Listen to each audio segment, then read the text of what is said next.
Shalom. Selamat hari Minggu bagi kita semua, sebagaimana sudah diinformasikan oleh pemimpin ibadah tadi bahwa kita masih membahas 7 seri khotbah salib mengenai kehinaan salib Kristus. Dan hari ini kita memasuki subtema yang kelima, ya sudah mendekati akhir-akhir, tandanya sebentar lagi Jumat Agung dan Paskah.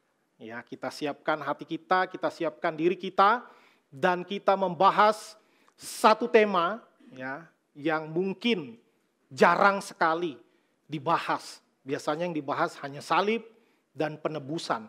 Tetapi kita ingin masuk kepada detil-detil yang mungkin jarang diperhatikan orang dan bahkan jarang dikhotbahkan di gereja. Tetapi kita bisa belajar di dalamnya. Tema kali ini adalah diludahi dan dipukuli.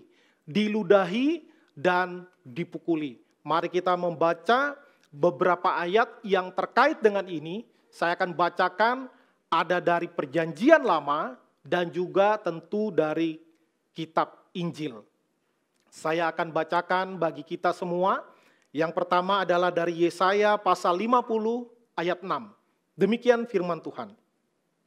Aku memberi punggungku kepada orang-orang yang memukul aku, dan pipiku kepada orang-orang yang mencabut janggutku. Aku tidak menyembunyikan mukaku ketika aku dinodai dan diludahi. Matius 26 ayat 67 dan 68 demikian. Lalu mereka meludahi mukanya dan meninjunya. Orang-orang lain memukul dia dan berkata, "Cobalah katakan kepada kami, hai Mesias, siapakah yang memukul engkau?" Kemudian dari Markus pasal 14 ayat 65. Lalu mulailah beberapa orang meludahi dia dan menutupi mukanya dan meninjunya sambil berkata kepadanya, "Hai Nabi, cobalah terka." Malah para pengawal pun memukul dia. Satu ayat lagi, Matius pasal 27 ayat 30. Mereka, ini pengawal-pengawal ya, mereka meludahinya dan mengambil buluh itu dan memukulkannya ke kepalanya. Sedemikian jauh pembacaan firman Tuhan. Berbahagialah kita yang membaca, merenungkan, dan melakukan firman Tuhan di dalam kehidupan kita hari lepas hari. Hal pertama yang ingin saya bagikan kepada kita semua adalah bahwa peristiwa bukan hanya salib, tetapi termasuk kepada peristiwa diludahi dan dipukuli sudah dinubuatkan sejak zaman Perjanjian Lama. Tadi kita sudah membaca bagaimana Nabi Yesaya lebih dari 700 tahun sebelum peristiwa ini terjadi sudah memberikan nubuatan yang begitu akurat. Bagaimana dikatakan akan dipukul dan juga akan diludahi wajahnya, dipukuli punggungnya, sudah dicatat. Ya, maka kita bersama-sama dengan sida-sida dari Ethiopia, katakanlah kita belum mengerti. Sida-sida dari Ethiopia ketika dalam perjalanan dia membaca satu bagian dari kitab Nabi Yesaya yang di pasal 53. Bagaikan domba yang dibawa ke tempat pembantaian. Dia tidak membuka mulutnya. Mulutnya keluh di hadapan orang-orang yang menggunting bulunya. Yesaya 53 itu adalah nubuatan yang paling lengkap, satu perikop bahkan hampir satu pasal. Mulai dari pasal 52 sampai bagian akhir sampai pasal 53 kitab Yesaya. Dan dia nggak ngerti. Maka datanglah Filipus memberitakan Injil kepadanya. Tahukah kamu yang kamu baca? Ya, jadi sida-sida nggak ngerti. Sida-sida bertanya, ini tentang siapa ya ini menulis ini? Nabi Yesaya. Apakah tentang dirinya sendiri atau tentang orang lain? Ya tentu ada banyak penafsiran. Ada yang mengatakan itu Yesaya. Ada yang bilang itu Yesus. Ada yang bilang bisa jadi itu double penggenapan. Bisa jadi Yesaya mengalami, tetapi itu masih gambaran yang samar-samar. Baru nanti mencapai puncak penggenapannya di dalam diri Yesus Kristus. Dia dipukul, dia diludahi, bahkan di bagian ayat lain dikatakan dipaku, tidak ada tulang yang dipatahkan, banyak sekali. Ada ratusan nubuatan dari perjanjian lama yang berbicara tentang penderitaan, penyaliban, dan kematian Yesus Kristus.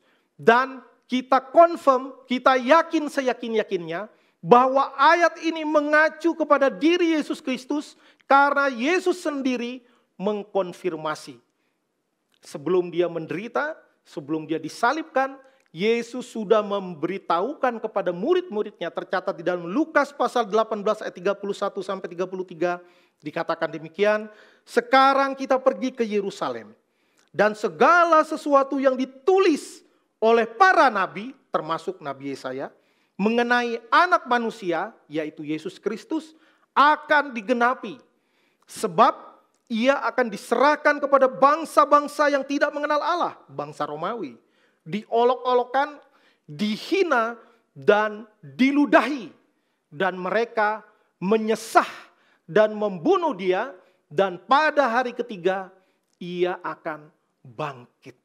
Menyesah ini kata yang sangat jarang kita pakai dalam obrolan sehari-hari, termasuk dalam penulisan-penulisan karya ilmiah, kecuali anak-anak teologi yang mungkin pakai kata menyesah.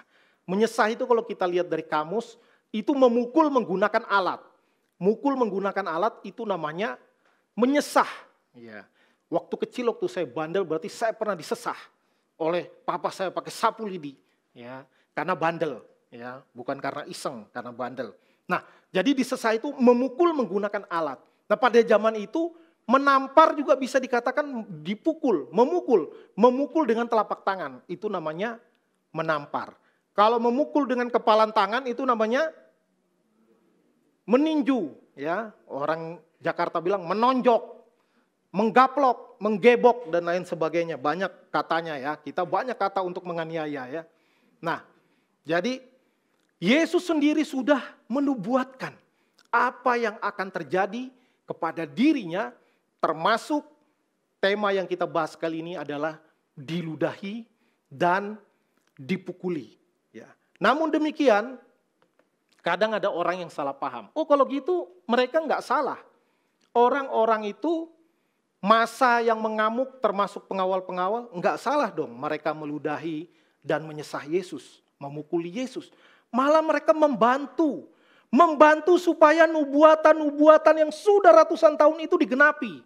Ya, kalau ada orang membantu mensukseskan rencana kita, kita berterima kasih enggak? Ya.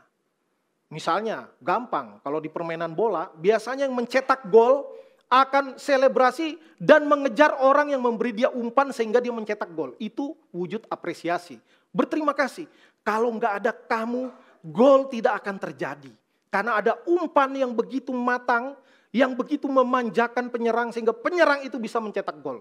Biasanya kalau nggak pencetak gol, menghampiri yang mengoper dan berselebrasi bersama, atau sebaliknya. Dia lagi asik selebrasi, tiba-tiba dia mukanya menghadap ke rumput lalu ditimpa-timpa sama kawannya dari atas. Pasti yang ngoper juga ikut selebrasi. Itu pikiran ya kalau olahraga atau permainan atau pekerjaan yang umum ya benar. Tetapi dalam hal ini betapapun mereka menggenapi nubuatan itu, mereka tidak bisa mengatakan mereka berjasa. Mereka tetap salah. Tetapi Tuhan di dalam kemahatauannya, dia tahu apa yang akan terjadi. Tetapi orang-orang itu tidak bisa dikatakan sedang membantu Tuhan. Ya, bahkan wah, kami ini yang menggenapi rencana-rencana Tuhan, nubuatan-nubuatan Tuhan. Kalau tidak, maka nubuatannya tidak akan terjadi. Siapa bilang? Kalau tidak melalui mereka, melalui yang lain. Ya, tetapi mereka tetap bersalah atas apa yang mereka kerjakan. Meludahi dan memukuli, betapa menyakitkan, betapa memilukan dan memalukan tentunya. Ya, kita akan membahas satu pertama tentang diludahi. Diludahi. tahu semua diludahi ya. Kita semua punya ludah. Ya. Kita meludah artinya membuang ludah. Meludahi, membuang ludah kepada sesuatu. Entah meludahi daun, ya, entah meludahi tanah, meludahi orang lain. Ya. Itu namanya meludahi. Kalau diludahi, orang itu menjadi objek yang kena ludah. Ya. Orang itu diludahi oleh temannya. Berarti teman itu sedang meludahi orang itu. Nah, diludahi adalah bentuk penghinaan yang luar biasa bagi orang Yahudi. Ya, bagi kita juga ya. Bagi kita juga. Sampai zaman sekarang ada di sini yang mau diludahi. Mau Pak, asal diludahi dengan penuh ketulusan dan keikhlasan. Enggak ada yang mau, ya. Enggak ada yang mau. Tapi di zaman perjanjian lama, diludah ini bahkan masuk dalam peraturan. Ya, kalau sekarang diludah ini enggak masuk kitab undang-undang hukum pidana ya. Saya belum pernah dengar ada kasus. Kalau penghinaan, pencemaran nama baik ada.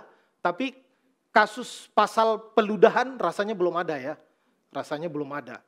Nah di zaman perjanjian lama ini masuk, ya, masuk atau paling perlakuan tidak menyenangkan, kan bahasanya umum gitu ya, perlakuan tidak menyenangkan. Nah di Bilangan 12 ayat 14, ya, Tuhan berfirman kepada Musa, ini kasusnya ketika Miriam dan Harun lagi pengen apa ya, pengen menaikkan derajatnya selevel dengan Musa. Tuhan membela Musa, ya.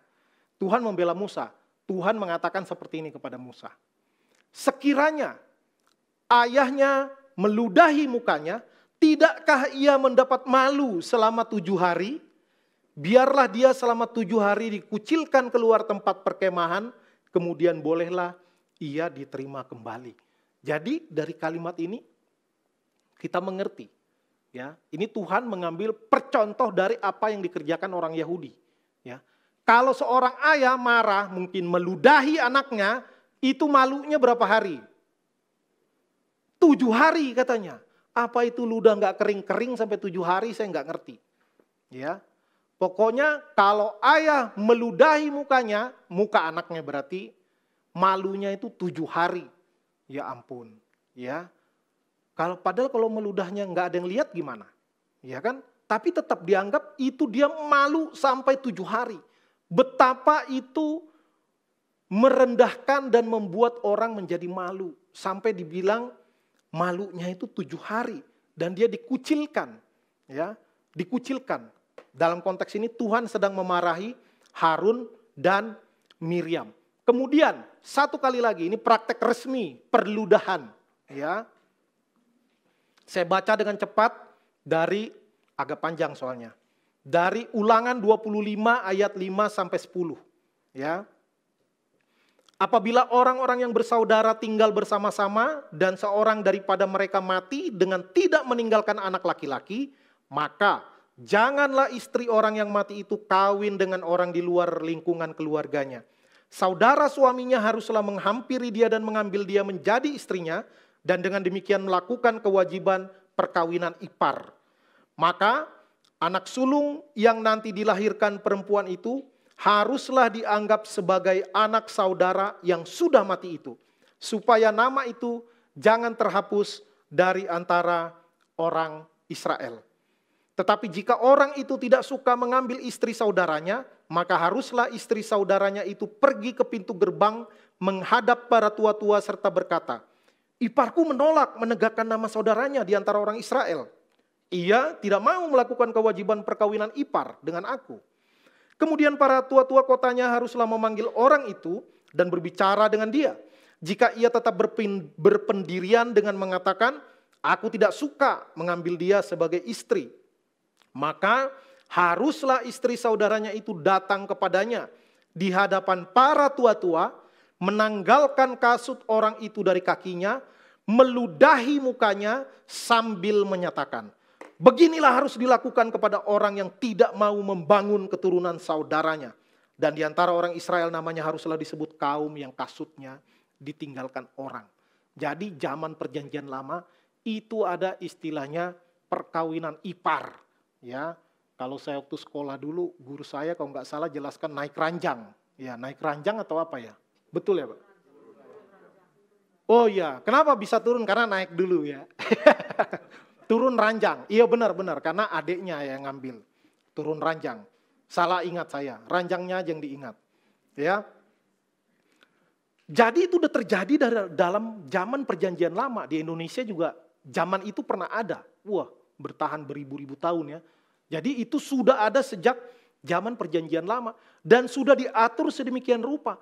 Kalau belum punya anak, misalnya suami istri, laki-lakinya meninggal, dan belum punya anak laki-laki, adik dari si laki-laki ini punya kewajiban menikahi istri dari abangnya.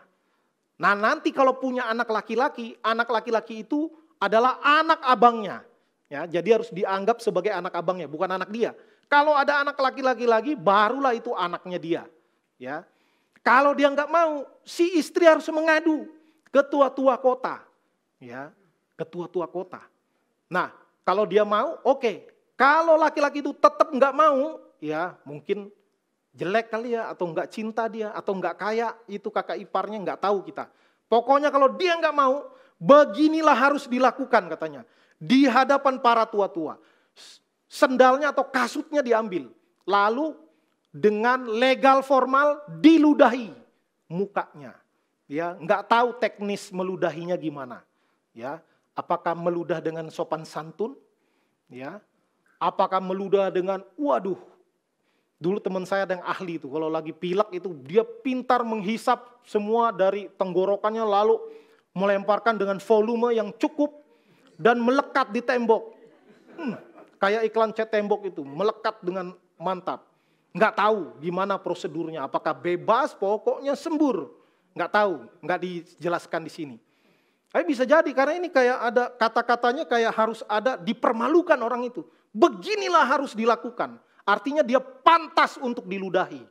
Ya, ini adalah cara menghina yang luar biasa.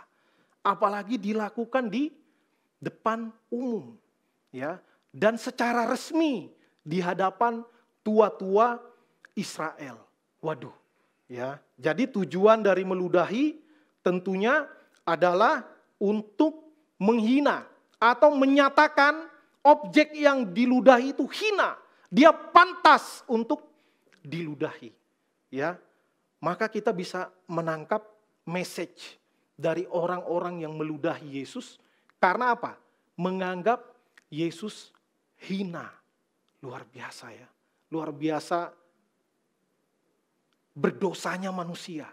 Bagaimana Allah yang berinkarnasi itu yang menciptakan manusia termasuk dengan air liurnya, disemburkan kepada si pencipta air liur.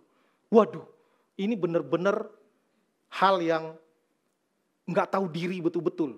Ya, yang betul-betul nggak tahu diri. Nah, jangan sampai kita pernah melakukan seperti itu. Atau kalaupun dulu pernah ya, mungkin waktu sekolah kali ya, waktu masih jadi jagoan, ya sekarang jangan lagi.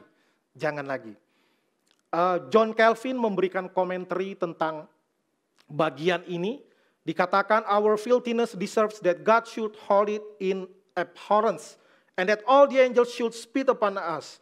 But Christ, in order to present us pure and unspotted in presence of the Father, resolves to be spat upon and to be dishonored by every kind of reproaches. Kekotoran kita layak mendapatkan bahwa Allah menganggapnya menjijikkan dan bahwa semua malaikat meludahi kita itu pantas kalau kita ya karena kita orang berdosa, bahkan seluruh malaikat pantas meludahi kita. Tetapi Kristus untuk menghadirkan kita murni dan tak bercacat di hadapan Bapa, Kristus memutuskan supaya dirinya lah yang diludahi dan dihina dengan setiap jenis celaan. Maka kita perlu merenungkan di sini bahwa yang layak diludahi itu kita. Ya, bahkan John Calvin memberikan penafsiran yang cukup ekstrim istilahnya ya. Seluruh malaikat meludahi kita itu pantas. Ya, karena kita orang berdosa. Tetapi kita tidak pernah diludahi oleh malaikat. ya, justru Sang Pencipta itu memberikan diludahi, memberikan dirinya, wajahnya, mukanya yang penuh dengan kemuliaan diludahi oleh orang-orang berdosa. Waduh, ya, ini sebuah maha ironi. Ya, saya mau menyebutnya maha ironi. Ini ironinya benar-benar worst of the worst, ya, yang terburuk dari yang terburuk yang pernah terjadi dan tidak akan pernah terjadi lagi. Ya, bagaimana Tuhan yang menutup awan, yang menutup langit dengan awan, tetapi dia tidak menutup wajahnya ketika dia diludahi. Dia bisa tangkis, ya. Dia bisa waktu diludahi dia bisa gini dikit, iya kan? Kemarin kami di ibadah pemuda main tangkep-tangkepan tangan, ya. Bisa menghindar kita, menghindar, nggak mau kita ditangkap karena takut kalah, ya. Kalau kena ludah itu terhinanya luar biasa, ya. Orang bisa tersulut emosinya. Ada orang yang tahan kalau cuma diejek-ejek, ya, karena udah biasa saling mengejek, kebal dia. Tapi kalau diludahin, waduh, jangan sampai 3 kali, baru pertama kali aja langsung itu kejadian. Ya, kalau disakiti kan 1 kali masih kumaafkan, 2 kali kau sakiti hati ini juga kumaafkan. Tapi jangan kau coba ketiga kali. Bapak Raja tahu lagunya itu, ya. Tahu lagunya, ada lagunya ya, tapi kasetnya udah nggak ada. Sekarang udah nggak pakai kaset orang. Ya, jadi demikian ya, bahwa Sang Pencipta itu diludahi oleh ciptaan yang berdosa. Luar biasa. Manusia yang hina berani menghina Sang Pencipta dengan cara meludahinya. Ini penghinaan yang amat sangat. Yang kedua, Yesus dipukuli. Ya. Yesus berkali-kali dipukuli. Dengan telapak tangan, dengan alat, ya. Ayat yang kita baca Matius 27:30 dengan bulu itu tongkat. Ya, jadi kalau di situ setelah dia dipasangkan mahkota duri, lalu bulu itu yang mau menghina dia, ini tongkat harusnya tongkat komando, tongkat raja. Ya, itu mengejek Yesus, itu bahasan minggu lalu. Kasih jubah, kasih tongkat, kasih mahkota. Itu menggambarkan raja, tapi raja yang hina. Ya. Lalu tongkat itu diambil lagi dari Yesus dan dipakai. Yang pertama memukul apa? Memukul kepalanya untuk menancapkan itu mahkota duri lebih nancap lagi. Ya. Bahkan para sarjana teologi mengatakan, menafsirkan, sangat mungkin duri itu menancap sampai ke tengkoraknya, ya, paling tidak menyentuh tengkorak keras ya. Tapi kulit ini sama di bawahnya kulit itu semua tembus dan mengakibatkan nyeri yang luar biasa. Ya, di kepala ini ada banyak saraf ya. Biasanya kalau kepala bocor, darahnya agak lebih banyak daripada kalau luka di tangan. Ya, jadi bagaimana Yesus disiksa dengan luar biasa. Belum lagi dipukul dengan cambuk.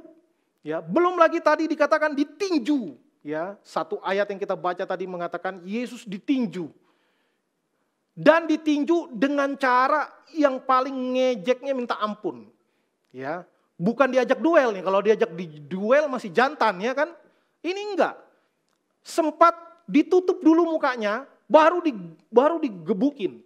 Habis itu disuruh tebak-tebakan. Ya. Hei Nabi, coba terka, siapa yang mukul? Ya, ini ngajak main tebak-tebakan, jangan yang begitu kek. Ya kan? Kalau saya dulu hitam, kecil, keringetan. Wah, itu tebakan saya dulu. Itu cobalah terka. Ya kalau terka yang gitu masih enak ya tebak-tebakannya. Semut push up katanya dulu waktu saya SD, itu tebakan saya SD. Hitam kecil keringetan, semut push up. Ya. Ini bukan terkaan yang enak, ini penghinaan, ini bukan ngajak main tebak-tebakan ya.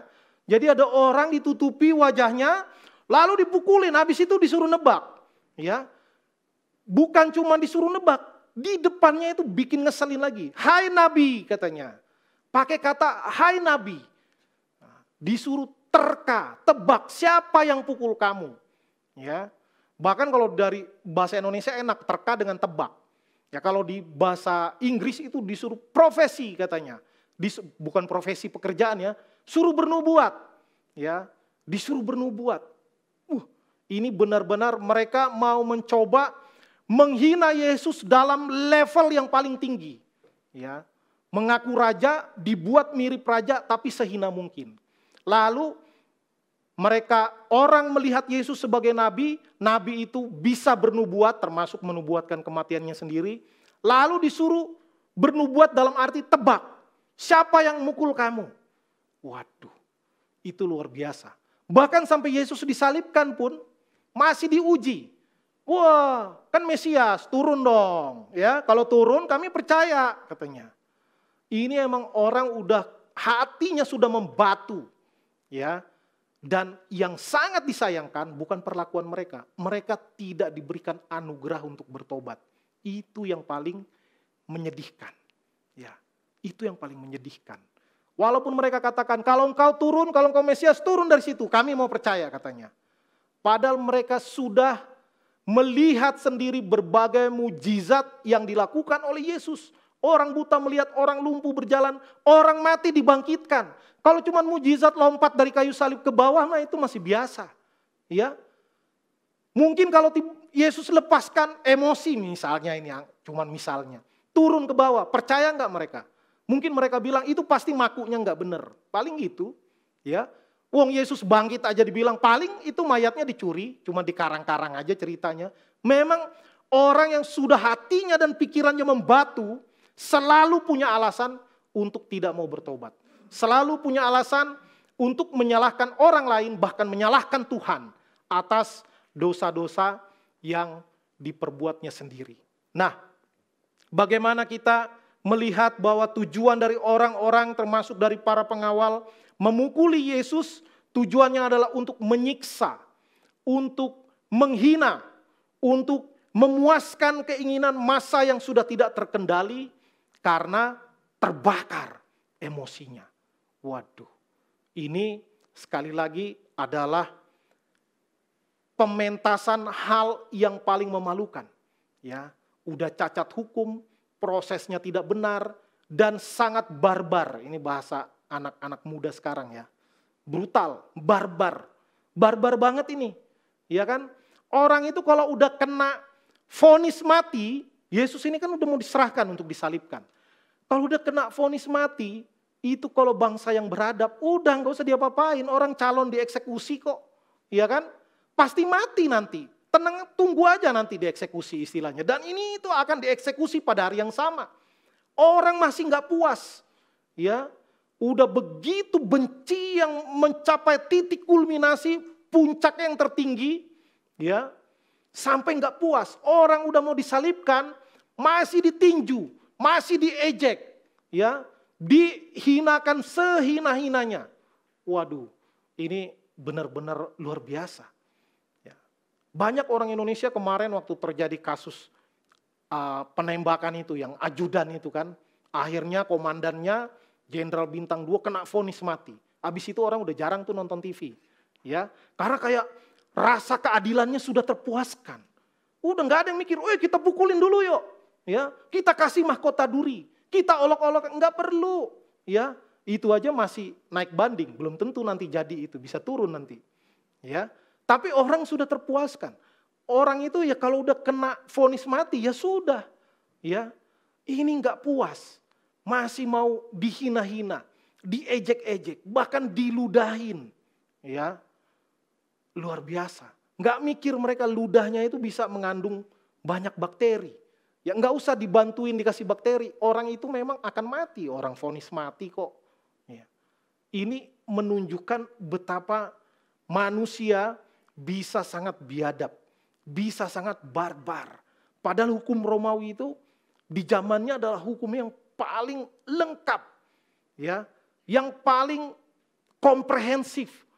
Tapi karena terbakar oleh emosi, karena tekanan situasi dan kondisi, bisa terjadi hal-hal yang begitu menakutkan dan memalukan. Maka pelajaran yang bisa kita petik dari perenungan kita hari ini. Yang pertama ingin saya bagikan adalah menegaskan bahwa Yesus adalah Allah yang berinkarnasi. Dia adalah Allah, dia adalah anak Allah, dan dia menjadi manusia sejati, manusia yang sungguh-sungguh. Ya, di abad-abad pertama dan abad kedua, banyak orang menduga Yesus ini bukan manusia sungguhan. Ya, karena filsafat yang berkembang pada saat itu adalah filsafat Yunani, filsafat Gnostik. Tubuh ini jahat, daging ini jahat. Enggak mungkin Tuhan memiliki daging karena daging itu jahat. Maka kalaupun ada orang namanya Yesus itu adalah Tuhan, ya, kemungkinan jadi-jadian. Ya, hanya kelihatan kayak manusia padahal enggak.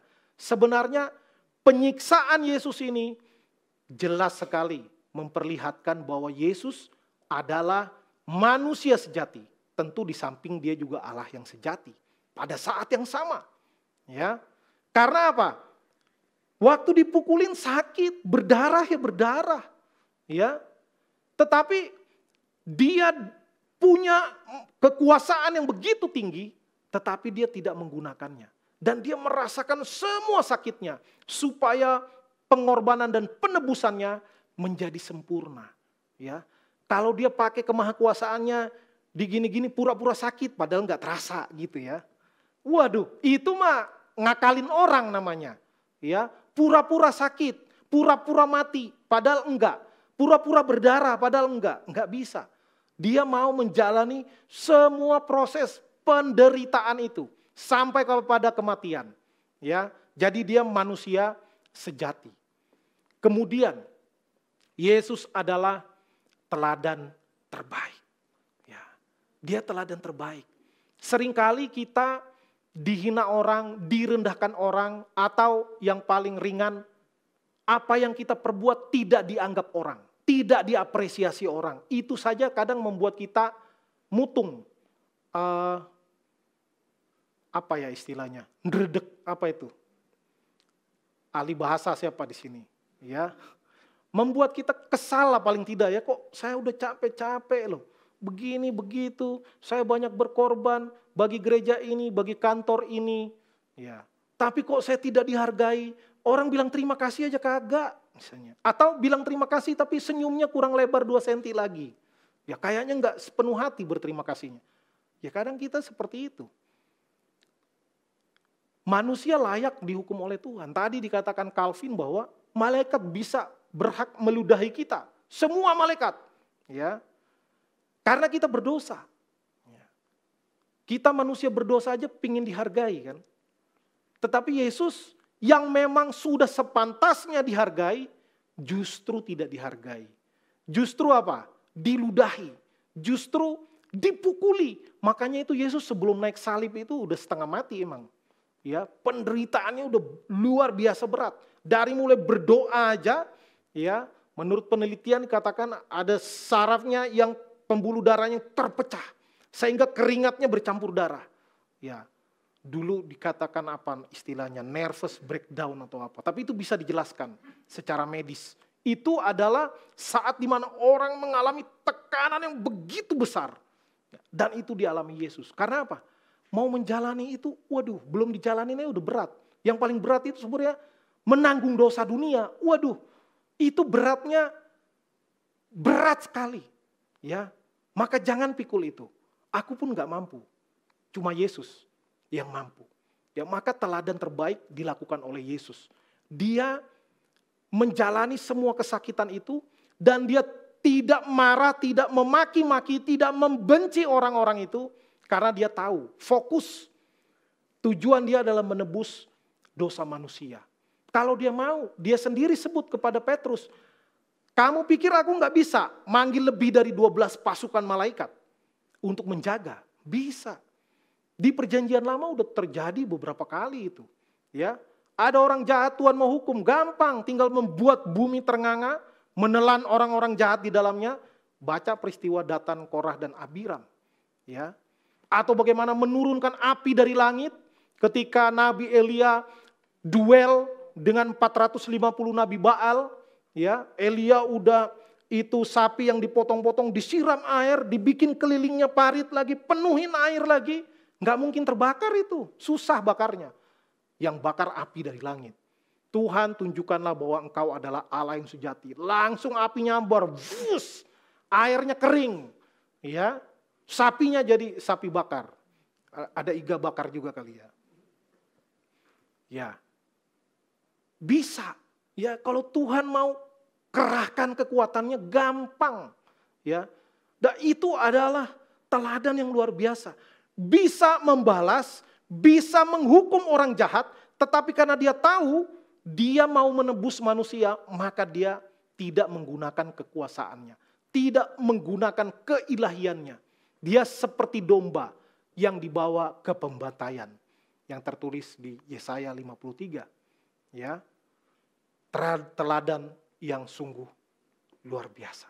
Yang terakhir, penebus dosa umatnya. Ini yang tadi saya sudah singgung. Bagaimana dia tekun menjalani itu karena dia tahu dia mau menjadi korban yang sempurna. Ya, nomor satu, hanya Yesus yang tidak berdosa. Sejauh itu, ya. Tetapi dia tidak mau terdistraksi oleh karena hinaan-hinaan dan ejekan-ejekan. Ya, banyak kita kan nggak tahan. Ya, ada yang bilang, kalau kamu menghina saya nggak apa-apa. Tapi karena kamu menghina orang tua saya, kurang ajar kamu gini. Ya, ada banyak kalau orang Indonesia gitu biasanya ya. Kalau saya yang dihina nggak apa-apa. Tapi kalau bawa-bawa nama keluarga, wah ayo ya main kita. Wah istilahnya gitu kan. Ini Yesus nggak tergoda. Nggak tergoda dengan hinaan, dengan ejekan, dengan ludah yang muncrat. Ya kalau yang ngeludahin satu orang mending. Ya, kalau banyak yang ngeludahin, waduh. Ya, bisa-bisa itu dikumpulin ini, dicepret pun bisa dibalikin lagi ke orangnya. Saking banyaknya. Nggak tahu kita seberapa banyak. Lalu dipukuli. Mungkin kita pernah dipukul orang, mungkin nggak tahu. Atau mungkin kita pernah mukul orang. Ya kan? Biasanya kalau kita nggak ngelawan karena kita tahu kita nggak bakalan menang. Ya, aduh diem aja dah. Ya, dilawan malah makin parah ini, diem aja. Yesus bisa ngelawan tapi nggak ngelawan itu loh. Itu luar biasa. Karena apa? Ya karena mau menebus dosa saudara dan saya. Ya. Maka dari pembelajaran firman Tuhan pada hari ini, mari kita renungkan. Ya, apa yang telah didemonstrasikan, ditunjukkan caranya oleh Yesus. Yesus bukan hanya ngomong, kasihilah musuhmu, ya teorinya gampang. Tapi Yesus tunjukkan di dalam perjalanan salib, dia tunjukkan apa artinya kasihilah musuhmu. Jangan balaskan kejahatan dengan kejahatan, tetapi kalahkanlah kejahatan dengan kebaikan. Ya. Bagaimana Tuhan yang menciptakan punggung gunung, dia memberikan punggungnya untuk dipukuli sebagaimana nubuatan Yesaya. Ya. Bagaimana wajah kemuliaan yang bersinar itu dia berikan untuk menampung ludah orang-orang berdosa yang penuh dengan amarah dan kebencian. Hanya apa? Hanya untuk menebus dosamu dan dosaku.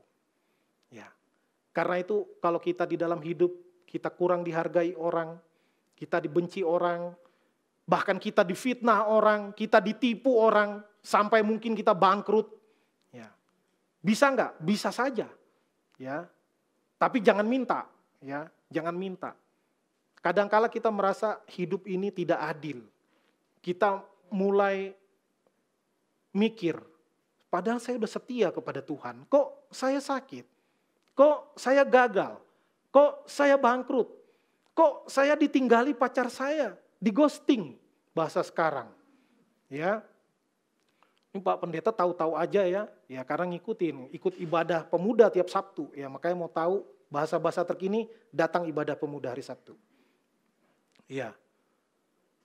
Itu bisa terjadi. Tetapi mari kita belajar dari Yesus Kristus.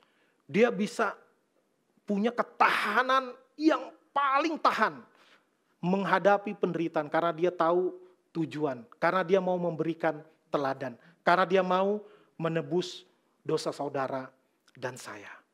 Kiranya firman Tuhan menolong kita, menguatkan kita, meneguhkan kita. Biarlah hati kita tergugah, pikiran kita juga makin kagum, makin hormat, makin takjub kepada Yesus Kristus. Dan hidup kita makin taat kepada Tuhan. Karena kita nggak mampu melakukannya. Tapi Yesus sudah menebus kita dengan lunas. Nggak ada utang. Dengan lunas, sudah dibayar. Kiranya firman Tuhan menolong kita semua. Amin. Mari kita berdoa.